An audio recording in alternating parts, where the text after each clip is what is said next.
Question 31. La signalisation indique un passage pour piétons, réponse A. Plusieurs passages pour piétons, réponse B.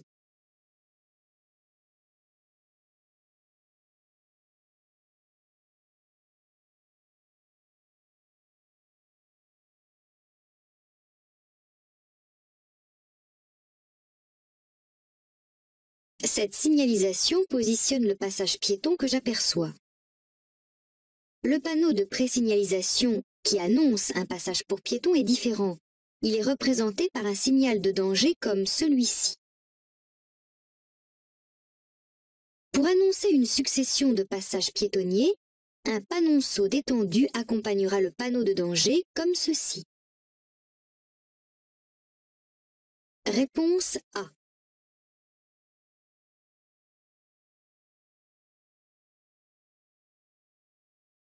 Question 32.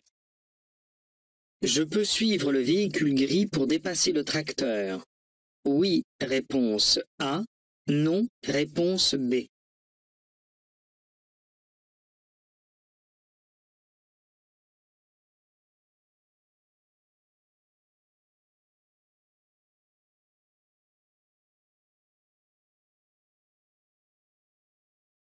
Même si ce tracteur roule doucement, il serait suicidaire de suivre le véhicule gris pour dépasser. Pour dépasser en sécurité, il faut être certain que personne n'arrive en face. Réponse B.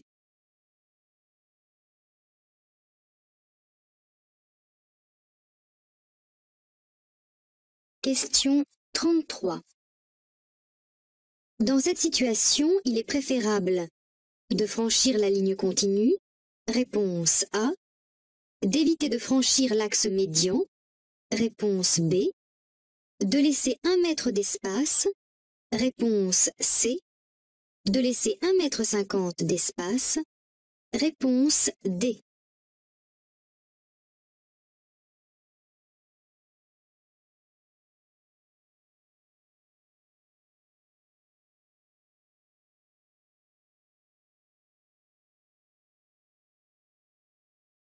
Je ne peux pas rester indéfiniment immobilisé derrière ce véhicule arrêté, qui constitue ainsi un obstacle à ma progression.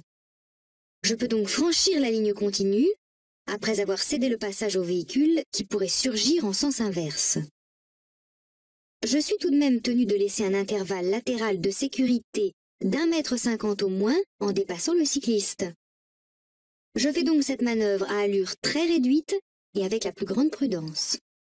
Réponse A et D.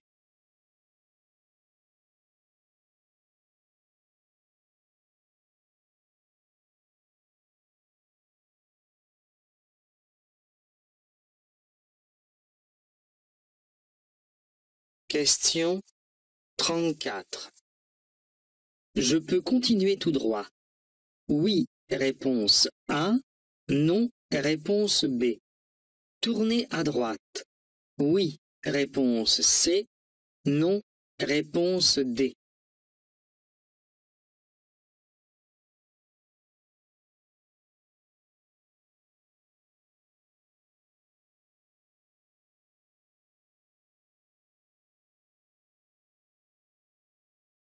La ligne de stop à droite occupe toute la largeur de la rue.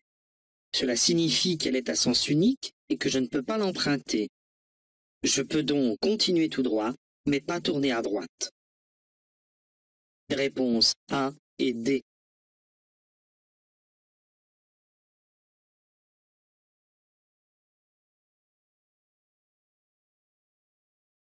Question 35. Je me prépare à marquer l'arrêt. Oui, réponse A. Non, réponse B. Je ralentis. Oui, réponse C. Non, réponse D.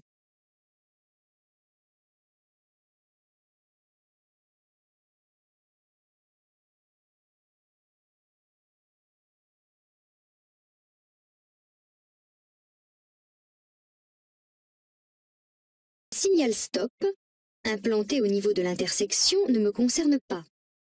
Il est décalé par rapport à la ligne d'effet. Il concerne les usagers arrivant de la rue de droite. Je n'ai donc pas à marquer un temps d'arrêt ni à céder le passage. Cependant, je ralentis par mesure de prudence, car je ne suis pas sûr de l'attitude de l'usager en face qui peut être tenté de passer avant moi. D'autre part, un usager peut surgir de la droite. Réponse B et C.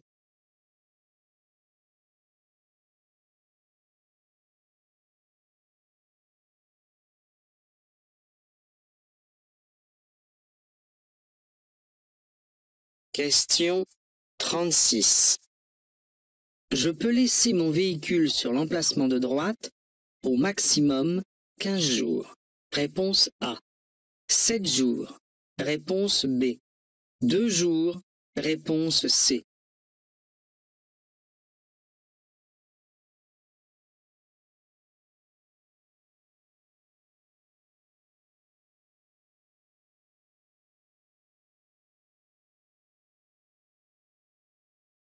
D'une manière générale, le stationnement ininterrompu d'un véhicule en un même endroit sur la voie publique ne peut excéder 7 jours.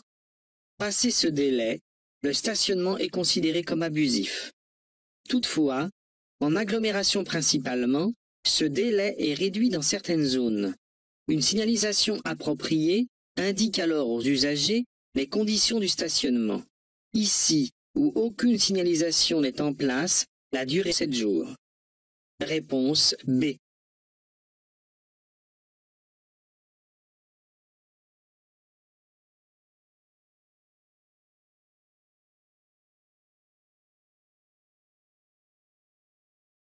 Question 37. Le danger annoncé est situé à 150 mètres environ.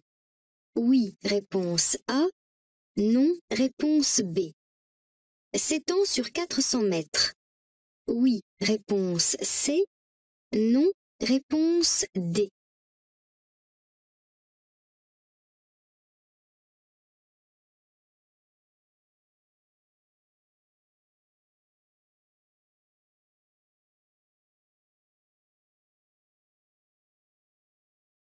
Je circule hors agglomération. Le panneau de danger est donc situé à 150 mètres environ du début de la zone dangereuse. Le panonceau qui le complète est un panonceau d'étendue qu'il ne faut pas confondre avec un panonceau de distance. Ici, il donne une précision sur la longueur de la zone dangereuse, qui est une succession de virages s'étendant sur une distance de 400 mètres environ. Réponse A et C.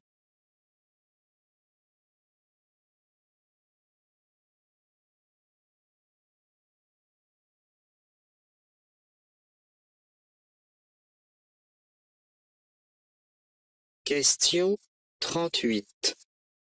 Dans cette situation, je dois me rabattre.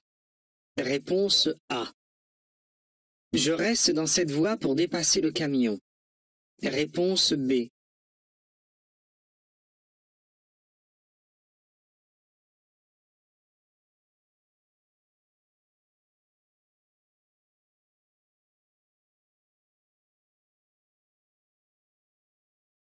Je circule sur une chaussée à 2 voies de circulation à sens unique.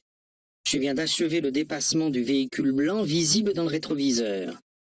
Même si j'ai l'intention de dépasser le camion, il est encore loin et le véhicule qui me suit a signalé son intention de me dépasser. Je dois donc me rabattre sans tarder. Réponse A.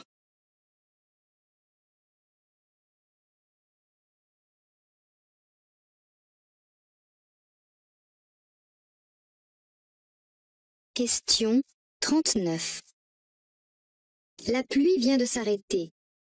Je passe en feu de position. Réponse A. Je conserve les feux de croisement. Réponse B. J'éteins tous les feux. Réponse C.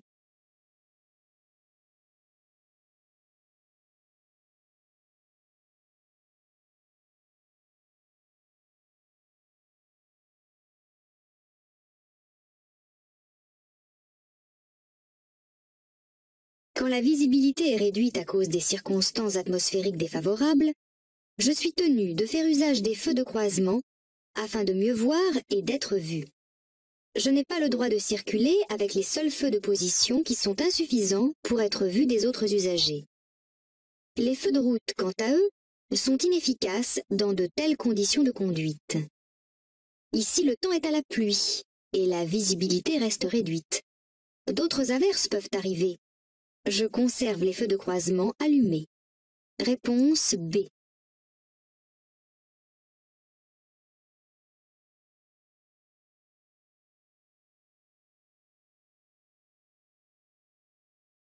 Question 40. Un conducteur titulaire du permis de conduire depuis moins de 2 ans est obligé de suivre un stage de sensibilisation s'il commet une infraction faisant perdre 3 points. Réponse A. 4 points. Réponse B. 6 points. Réponse C.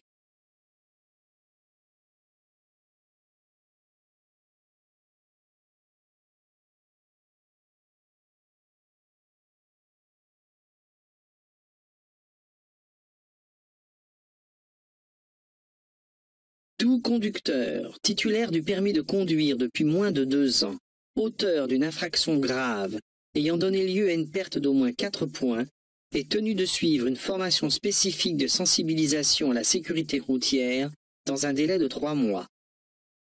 Ce stage payant est à la charge du conducteur et le dispense d'une amende.